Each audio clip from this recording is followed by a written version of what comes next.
ଭଲ କର୍ମ କରିବା ପରେ ମଧ୍ୟ ଲୋକମାନେ ଆପଣଙ୍କର ଖରାପ କର୍ମର ହିଁ ମନେ ରଖିବେ। ଏଥିପାଇଁ ଲୋକ କ'ଣ କହିବେ ଏଥିରେ ଧ୍ୟାନ ଦିଅନ୍ତୁ ନାହିଁ, କେବଳ ଆପଣଙ୍କର କାମ କରନ୍ତୁ। ନମସ୍କାର ବନ୍ଧୁଗଣ, ଆପଣମାନଙ୍କୁ ଆମର ଏହି ଚ୍ୟାନେଲକୁ ସ୍ୱାଗତ। ଆଜିର ଏହି ଜ୍ୟୋତିଷ କାର୍ଯ୍ୟକ୍ରମ ସମସ୍ତ ମିଥୁନ ରାଶିର ବ୍ୟକ୍ତିବିଶେଷମାନଙ୍କ ପାଇଁ ବହୁତ ହିଁ ଅଧିକ ଗୁରୁତ୍ୱପୂର୍ଣ୍ଣ ଅଛି। ବନ୍ଧୁଗଣ, ବର୍ଷ 2026ର ଆରମ୍ଭ ହେବାକୁ ଯାଉଅଛି। ଏମିତି କେଉଁ ଘଟଣାମାନ ଅଛି ଯାହା ବର୍ଷ 2026 ମସିହାରେ ମିଥୁନ ରାଶିର ବ୍ୟକ୍ତିବିଶେଷମାନଙ୍କର ଜୀବନରେ ଘଟିବାକୁ ଯାଉଅଛି। ବହୁତ ବିସ୍ତାର ଭାବରେ ଆଜିର ଏହି ଭିଡ଼ିଓରେ ଆମେ ଆଲୋଚନା କରିବା। ବର୍ଷ 2026ରେ ଶନିଦେବ, ରାହୁ, କେତୁ, ଦେବଗୁରୁ ବୃହସ୍ପତି ଆପଣଙ୍କ ରାଶିରେ କେଉଁ ଭାବରେ ରହିବେ ଏବଂ ଆପଣଙ୍କୁ କିପରି ଫଳ ପ୍ରଦାନ କରିବେ। ଏମିତି କେଉଁ ଘଟଣାମାନ ଘଟିବାକୁ ଯାଉଅଛି ଯାହା 2026 ମସିହାରେ ଆପଣଙ୍କର ଜୀବନରେ ଘଟିକି ହିଁ ରହିବ। ନିଶ୍ଚିନ୍ତ ଭାବରେ 100% ଆପଣମାନଙ୍କର ଜୀବନରେ ଘଟିବ। ବନ୍ଧୁଗଣ, ଏହି କାର୍ଯ୍ୟକ୍ରମ ଆପଣଙ୍କର ଜନ୍ମ ରାଶି ଚନ୍ଦ୍ର ରାଶି ଉପରେ ଆଧାରିତ। ଆପଣଙ୍କର ଯଦି ମିଥୁନ ରାଶି ହୋଇଥାଏ, ଆପଣଙ୍କର ଯଦି ମିଥୁନ ଲଗ୍ନ ବି ହୋଇଥାଏ, ଆପଣ ଏହି ଭିଡ଼ିଓଟିକୁ ଦେଖିପାରିବେ। ତେବେ ଚାଲନ୍ତୁ ଜାଣିବା, ଏହା ପୂର୍ବରୁ ଯଦି ଆପଣଙ୍କର ବି ମିଥୁନ ରାଶି ହୋଇଥାଏ ଏବଂ ଆପଣ ବି ଈଶ୍ୱରଙ୍କୁ ସଚ୍ଚା ହୃଦୟରେ ଭକ୍ତି କରୁଥାନ୍ତି, ବିଶ୍ୱାସ କରୁଥାନ୍ତି, ତେବେ ଏହି ଭିଡ଼ିଓଟିକୁ ଲାଇକ୍ କରି କମେଣ୍ଟ ବକ୍ସରେ ଜୟ ଜଗନ୍ନାଥ, ଜୟ ମା ଲକ୍ଷ୍ମୀ ଅବଶ୍ୟ ଲେଖିଦିଅନ୍ତୁ। ତେବେ ଚାଲନ୍ତୁ ଜାଣିବା, ଏହି 2026 ମସିହାରେ ମେଷ ରାଶିର ବ୍ୟକ୍ତିବିଶେଷମାନଙ୍କର ଜୀବନରେ କେଉଁ 6ଟି ବଡ଼ ଘଟଣାମାନ ଘଟିବାକୁ ଯାଉଅଛି। 6ଟି ବଡ଼ ଭବିଷ୍ୟବାଣୀ ବିଷୟରେ ଜାଣିବା, ଯାହା ଆପଣଙ୍କର ଜୀବନରେ ହେଇକି ହିଁ ରହିବ। ଦେଖନ୍ତୁ, ଆପଣଙ୍କର ହେଉଛି ମିଥୁନ ରାଶି ଏବଂ ଆପଣଙ୍କ ରାଶିର ସ୍ୱାମୀ ଗ୍ରହ ହେଉଛନ୍ତି ବୁଧଦେବ। କିନ୍ତୁ ଆମେ ଯେତେବେଳେ ପୁରା ବର୍ଷର ରାଶିଫଳ ଆଲୋଚନା କରିଥାଉ, ତାହା ସବୁଠୁ ପ୍ରଥମେ ଶନି ଗ୍ରହଙ୍କୁ ଦେଖିଥାଉ। ଏହାପରେ ରାହୁ, କେତୁ ଏବଂ ଦେବଗୁରୁ ବୃହସ୍ପତିଙ୍କୁ ଦେଖିଥାଉ। ଆପଣଙ୍କ ରାଶିରେ ଏମାନଙ୍କର ସ୍ଥିତି କିପରି ରହିବ, ଏହି 4ଗୋଟି ପ୍ରମୁଖ ବଡ଼ ଗ୍ରହମାନେ ଆପଣଙ୍କ ରାଶିରେ କେଉଁ ଭାବରେ ଗୋଚର କରିବେ।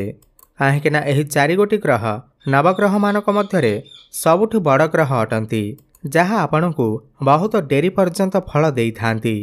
ଆଉ ଅନ୍ୟ ସବୁ ଗ୍ରହମାନେ ତ ପ୍ରତି ମାସରେ ପ୍ରତିଦିନ ମଧ୍ୟ ଚେଞ୍ଜ ହୋଇଥାନ୍ତି।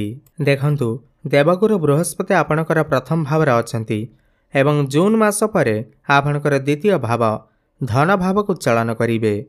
କେତୁ ଆପଣଙ୍କର ତୃତୀୟ ଭାବରେ ଗୋଚର କରୁଛନ୍ତି ଏବଂ ରାହୁ ଆପଣଙ୍କର ନବମରେ ଅଛନ୍ତି ଏବଂ ଶନିଦେବ ଆପଣଙ୍କର ଦଶମ ଭାବ କ୍ୟାରିୟର ଭାବରେ ଗୋଚର କରିବେ। ସବୁଠୁ ପ୍ରଥମ ଘଟଣା ଏହା ଅଟେ କି ଯାହା ଏହି 2026 ମସିହାରେ ଆପଣଙ୍କର ଜୀବନରେ ଘଟିକି ହିଁ ରହିବ। ଦେବଗୁରୁ ବୃହସ୍ପତି ଆପଣଙ୍କର ପ୍ରଥମ ଭାବରେ 11 ମାର୍ଚ୍ଚକୁ ମାର୍ଗୀ ଚଳନ କରିବେ ଏବଂ 2 ଜୁନ୍ ପର୍ଯ୍ୟନ୍ତ ଆପଣଙ୍କର ପ୍ରଥମ ଭାବରେ ହିଁ ରହିବେ ଏବଂ ବୃହସ୍ପତି ଏଠାରେ ବସି ଆପଣଙ୍କର ପଞ୍ଚମ, ସପ୍ତମ ଏବଂ ନବମ ଭାବକୁ ଦୃଷ୍ଟି ଦେଉଛନ୍ତି। ଯେହେତୁ ବୃହସ୍ପତିଙ୍କର ଦୃଷ୍ଟି ଆପଣଙ୍କର ସପ୍ତମ ଭାବ ଉପରକୁ ରହୁଅଛି, ତ 2 ଜୁନ୍ ପୂର୍ବରୁ ଏହା ନିଶ୍ଚିନ୍ତ ରୂପରେ ସତ୍ୟ ଅଟେ ଯେ ଆପଣଙ୍କର କେଉଁଠି ନା କେଉଁଠି ବିବାହ ପ୍ରସ୍ତାବ ଆସିପାରେ। ଆପଣଙ୍କର ଘରକୁ ବିବାହ ସ୍ଥିର ହୋଇପାରେ, ଫାଇନାଲ ହୋଇପାରେ କିମ୍ବା ଆପଣଙ୍କର ବିବାହ ମଧ୍ୟ ହୋଇଯାଇପାରେ। ଏହି ସମୟରେ ଆପଣଙ୍କର ଘରକୁ ବିବାହ ପ୍ରସ୍ତାବମାନ ଆସିପାରେ ଏବଂ ସପ୍ତମ ଭାବ ଆପଣଙ୍କର ବ୍ୟାପାର ବାଣିଜ୍ୟ ପାର୍ଟନରସିପ୍ର ଭାବ ହୋଇଥାଏ। ଏହି ସମୟରେ ଯେଉଁମାନେ ବେପାର ବାଣିଜ୍ୟ କରୁଛନ୍ତି, ସେମାନଙ୍କୁ ବ୍ୟାପାର ବାଣିଜ୍ୟରେ ମଧ୍ୟ ବହୁତ ଅଧିକ ଉନ୍ନତି ପ୍ରଗତି ଦେଖିବା ପାଇଁ ମିଳିବ। ଆପଣ ପାର୍ଟନରସିପ୍ରେ କିଛି କାମ ମଧ୍ୟ ଆରମ୍ଭ କରିପାରନ୍ତି, କିଛି ଏକ୍ସଟ୍ରା ଇନକମ୍ କରିବା ପାଇଁ ଭାବିପାରନ୍ତି। କିନ୍ତୁ ଆପଣଙ୍କର ବିବାହକୁ ନେଇ ଜୁନ୍ ମାସ ପର୍ଯ୍ୟନ୍ତ ବହୁତ ଭଲ ସମୟ ଅଟେ। ହୁଏତ ଆପଣଙ୍କର ବିବାହ ହୋଇଯାଇପାରେ କିମ୍ବା ଆପଣଙ୍କର ବିବାହ ଫାଇନାଲ ମଧ୍ୟ ହୋଇଯାଇପାରେ। ଦ୍ୱିତୀୟ ବଡ଼ ଘଟଣା ଏହା ଅଟେ କି ମିଥୁନ ରାଶି, ଯାହା ଆପଣଙ୍କର ଜୀବନରେ ନିଶ୍ଚିନ୍ତ ଭାବରେ ଘଟିବ। ଦେଖନ୍ତୁ, ଶନି ଆପଣଙ୍କର ଦଶମ ଭାବରେ ଅଛନ୍ତି, ବୃହସ୍ପତି ଆପଣଙ୍କର ଲଗ୍ନରେ ଅଛନ୍ତି, ଗୁରୁଙ୍କର ଦୃଷ୍ଟି ସପ୍ତମ ଭାବ ଉପରକୁ ପଡ଼ୁଅଛି ଏବଂ ଆପଣଙ୍କର ପଞ୍ଚମ ଭାବ ଉପରେ ମଧ୍ୟ ପଡ଼ୁଅଛି। ତ ଏହି ବର୍ଷ ସନ୍ତାନ ସୁଖକୁ ନେଇ ବହୁତ ଭଲ ସମୟ ଅଟେ। ସନ୍ତାନ ଯୋଗ ବନୁଅଛି। ଯେଉଁ ଦମ୍ପତିମାନଙ୍କର ସନ୍ତାନ କାମନା କରୁଥିଲେ, ସନ୍ତାନ ସୁଖ ସେମାନଙ୍କୁ ମିଳିପାରୁନଥିଲା, ଦୀର୍ଘଦିନ ଧରି ସନ୍ତାନଟିଏ ପାଇଁ ଇଚ୍ଛା ରଖିଥିଲେ ଏହି ବର୍ଷ ସେମାନଙ୍କର ଇଚ୍ଛା ପୂର୍ଣ୍ଣ ହେବ। ସନ୍ତାନ ସୁଖ ପ୍ରାପ୍ତି ହେବ। ଏହି ବର୍ଷ ଆପଣଙ୍କର ଫ୍ୟାମିଲି ପ୍ଲାନିଂକୁ ନେଇ ବହୁତ ଭଲ ସମୟ ଅଟେ। ଆପଣଙ୍କର ଘର ପରିବାରରେ ହସଖୁସିର ଲହରୀ ଲାଗି ରହିବ। ଘରକୁ ନୂତନ ଅତିଥି ଆସିପାରନ୍ତି।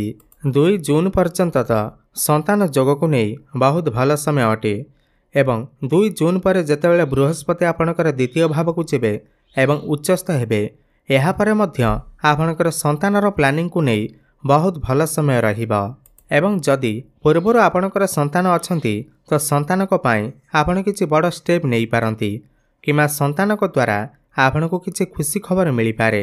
ସମାଜରେ ଆପଣଙ୍କୁ ମାନ ସମ୍ମାନ କରାଯାଇପାରେ, ସମ୍ମାନିତ କରାଯାଇପାରେ।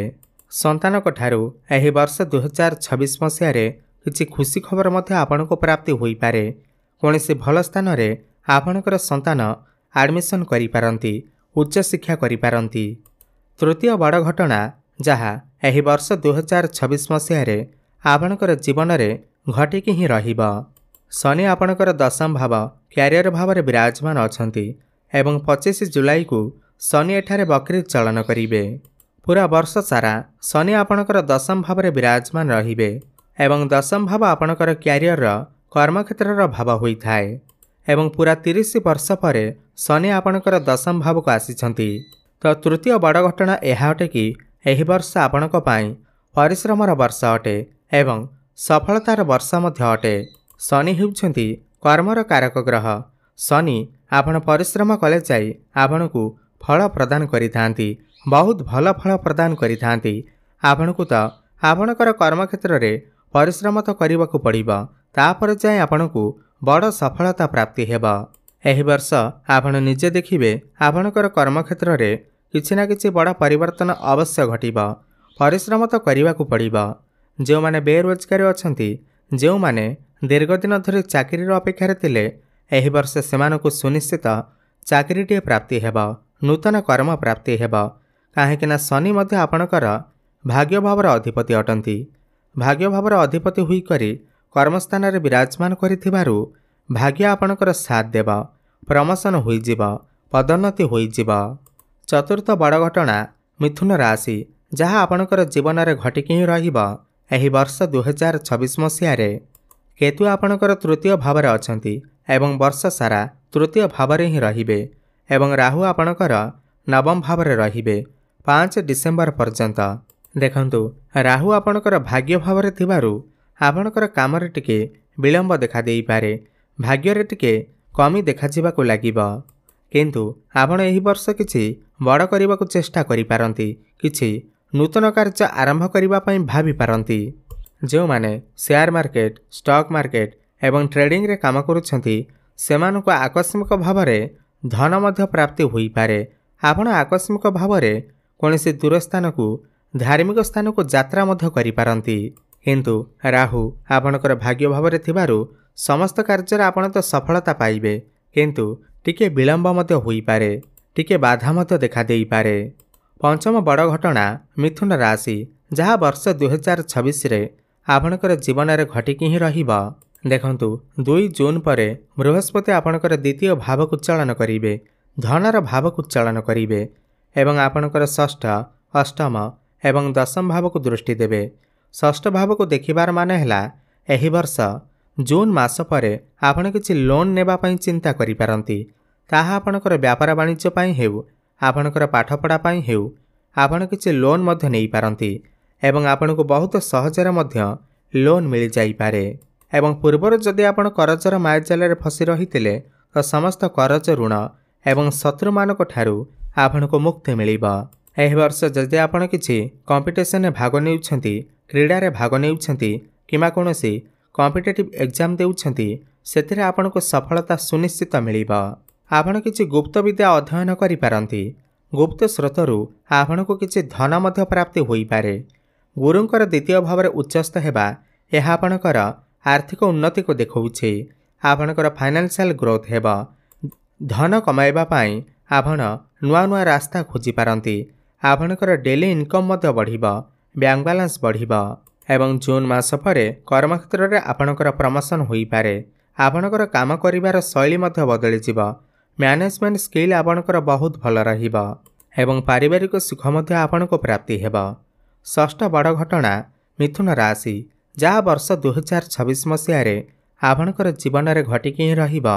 ଆପଣଙ୍କର ପ୍ରେମ ଜୀବନ ଉପରେ ଯଦି ଆମେ କଥା ହେବା, ପୁରା ବର୍ଷ ରାହୁଙ୍କର ଦୃଷ୍ଟି ଆପଣଙ୍କର ପଞ୍ଚମ ଭାବ ଉପରେ ରହୁଅଛି ଏବଂ ଶନି ପୁରା ବର୍ଷ ଆପଣଙ୍କର କେନ୍ଦ୍ରରେ ବିରାଜମାନ ଅଛନ୍ତି। ତ ସବୁଠୁ ପ୍ରଥମେ ତ ଆପଣ ଆପଣଙ୍କର କଥାବାର୍ତ୍ତାକୁ ଚେଞ୍ଜ କରନ୍ତୁ, ଆପଣଙ୍କର ବାଣୀ ଉପରେ କଣ୍ଟ୍ରୋଲ କରନ୍ତୁ। ଜୁନ୍ ମାସ ପୂର୍ବରୁ ଆପଣଙ୍କୁ ଆପଣଙ୍କର ପ୍ରେମ ଜୀବନ ଉପରେ ଟିକେ ଧ୍ୟାନ ରଖିବାର ଅଛି। ଆପଣଙ୍କର ବାଣୀ ଉପରେ ନିୟନ୍ତ୍ରଣ ରକ୍ଷା କରନ୍ତୁ। ଆପଣ ଯାହାକୁ ଯାହା ବି କିଛି କହୁଛନ୍ତି ଟିକେ ଭାବିଚିନ୍ତିକି କୁହନ୍ତୁ। ପାଠପଢ଼ା ବିଷୟରେ ଯଦି ଆମେ କଥା ହେବା, ଏହି ବର୍ଷ ଆପଣଙ୍କର ଶିକ୍ଷା କ୍ଷେତ୍ରକୁ ନେଇ ବହୁତ ଭଲ ବର୍ଷ ଅଟେ। ଆପଣଙ୍କର ଭିତରେ ଜ୍ଞାନ ଏବଂ ବୁଦ୍ଧି ବଢ଼ିବ, କାହିଁକିନା ବୃହସ୍ପତି ଆପଣଙ୍କର ଦ୍ୱିତୀୟ ଭାବରେ ଉଚ୍ଚ ଅବସ୍ଥାକୁ ଆସିବେ। ଏହା ଆପଣଙ୍କର ହାୟର ଷ୍ଟଡିକୁ ନେଇ ବହୁତ ଭଲ ସମୟ ରହିବ। ଆପଣଙ୍କର ମନପସନ୍ଦର କଲେଜରେ ଆପଣଙ୍କର ଆଡ଼ମିସନ୍ ହୋଇପାରେ। ଏହି ବର୍ଷ ନିଶ୍ଚିନ୍ତ ଭାବରେ ଆପଣ ଆପଣଙ୍କର ପାଠପଢ଼ାରେ କିଛି ବଡ଼ ପରିବର୍ତ୍ତନ ଅବଶ୍ୟ କରିବେ। ଏବେ ଜାଣିବା କିଛି ଉପାୟ ବିଷୟରେ, ଯାହାକୁ କରିବା ଦ୍ୱାରା ଏହି ବର୍ଷରେ ଯାହା ବି କିଛି ଅଶୁଭ ରହୁଅଛି ତାହା ଦୂର ହୋଇପାରିବ। ସବୁଠୁ ପ୍ରଥମେ ତ ଆପଣ ବୁଦ୍ଧଙ୍କର ବୀଜମନ୍ତ୍ରର ଜପ ଅବଶ୍ୟ କରନ୍ତୁ। ଓମ୍ ବ୍ରାଂ ବ୍ରେଂ ବ୍ରଂ ସହ ବୁଦ୍ଧାୟ ନମଃ 108 ଥର ପ୍ରତ୍ୟେକ ଦିନ ଜପ କରନ୍ତୁ। ପ୍ରତ୍ୟେକ ବୁଧବାର ଦିନ ଗୋମାତାଙ୍କୁ ସବୁଜ ଚାରା ଖାଇବାକୁ ଦିଅନ୍ତୁ। ହନୁମାନ ଚାଳିଶାର ପାଠ କରନ୍ତୁ ଏବଂ ପ୍ରତ୍ୟେକ ଦିନ ସୂର୍ଯ୍ୟଙ୍କୁ ଜଳାର୍ଘ୍ୟ ଅର୍ପଣ କରନ୍ତୁ। ଶୁଭଫଳ ପ୍ରାପ୍ତି ହେବା ସହିତ ଭାଗ୍ୟରେ ଉନ୍ନତି ଆସିବ। ଧନ୍ୟବାଦ।